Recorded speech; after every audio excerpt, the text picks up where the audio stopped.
এই আরুস শব্দের অর্থ হচ্ছে দুলা। দুলার সম্মান কম না বেশি? দুলা ঘুমিয়ে পড়লে কেউ ডিস্টার্ব করে? অন্যদিন ডাকাডাকি করলো, আজকে কোনো ডাকাডাকি নাই।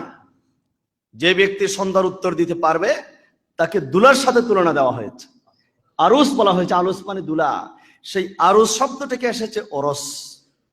বিবাহের দিনকে ইয়মুল ওরস বলা হয়।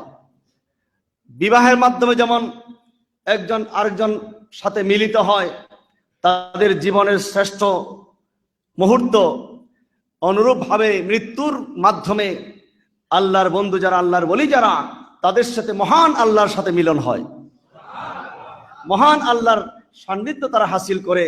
সারা জীবন যে মহান রব্বুল আলামিনের দিদার পাওয়ার জন্য, সেই মহান রব্বুল আলামিনের সান্নিধ্যে যাওয়ার জন্য সারা জীবন কষ্ট করেছে, সাধনা করেছে, ঘন্টার পর ঘন্টা দাঁড়িয়ে নামাজ পড়েছে, চোখের ঘুম হারাম করে দিয়েছে, চোখের পানি দিয়ে সাগর ভাসিয়ে দিয়েছে, আল্লাহ আল্লাহ জিকির করতে করতে কলিজার পানি শুকিয়ে ফেলেছে। সেই মহান আল্লাহর দিদার হবে যেদিন ওনাদের মৃত্যু হবে।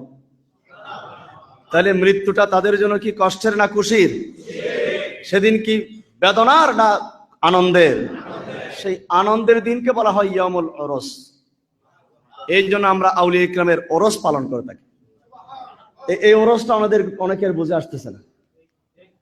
আউলিয়া ইকরামের ওরস এটা কি দুঃখের না খুশির? অনেকে বলে উনি দুনিয়া থেকে বিদায় নিলেন, এটা তো শোকের। আমরা বলবো শোক কার জন্য?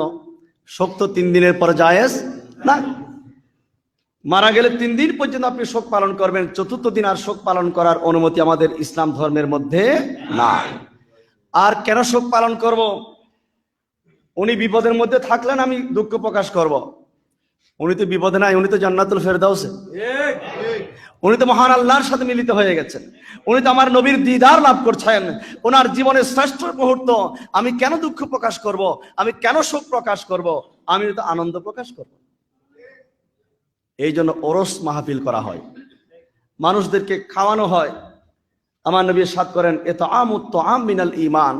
সাহাবী প্রশ্ন করলেন, ইয়া রাসূলুল্লাহ, আমার জীবনের সবচাইতে ভালো আমল কোনটা? বলে, সবচাইতে ভালো আমল হচ্ছে মানুষদেরকে শুধু খাওয়াও। এটা উত্তম আমল।